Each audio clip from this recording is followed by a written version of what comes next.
मित्रांनो, तुम्ही ऑनलाईन एक व्हिडिओ पाहत आहात आणि तो बफर व्हायला सुरुवात होते. फ्रस्ट्रेटिंग आहे, नाही का? हे बफरिंग होतं कारण व्हिडिओ डेटा इंटरनेटवरून तुमच्या डिव्हाइसवर वेगाने ट्रान्सफर होत नाही. हे का होतं हे समजून घेण्यासाठी तुम्हाला डेटा ट्रान्सफर कसं काम करतं हे समजून घ्यावं लागेल. या संदर्भात वापरला जाणारा एक महत्त्वाचा शब्द म्हणजे BPS. हे नीट समजून घेण्यासाठी एक मल्टिपल चॉईस क्वेश्चन सोडवूयात. BPS चा अर्थ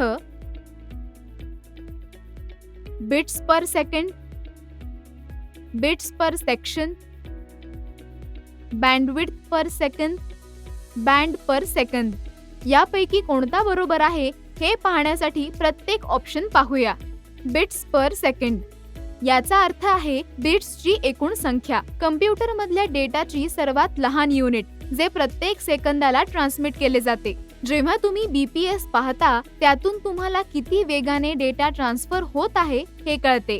बिट्स पर सेक्शन हा शब्द डेटा ट्रान्सफरच्या बाबतीत संबंधित नाही.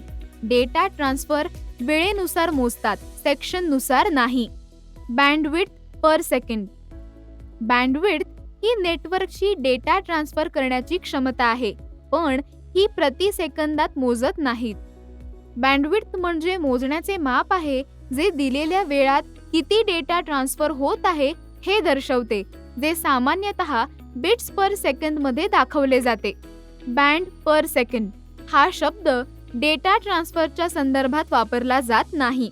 बँड म्हणजे रेडिओ कम्युनिकेशन मध्ये असणारे रेडिओ बँड्स, पण हे इथे लागू होत नाही. त्यामुळे बरोबर उत्तर आहे BPS, बिट्स पर सेकंद, जे इंटरनेटचा वेग व डेटा किती कार्यक्षमतेने ट्रान्सफर केला जाऊ शकतो हे समजून घेण्यासाठी महत्त्वाची गोष्ट आहे. हा शब्द तुमचा व्हिडिओ सुरळीत का चालतो आणि कधी कधी बफर का होतो हे समजावतो. BPS जेवढा जास्त तेवढा जास्त डेटा ट्रान्सफर होतो, ज्यामुळे सुरळीत ऑनलाईन अनुभव मिळतो. तुम्ही तुमच्या MSCITच्या पुस्तकात या विषयाबद्दल जास्त शिकू शकता.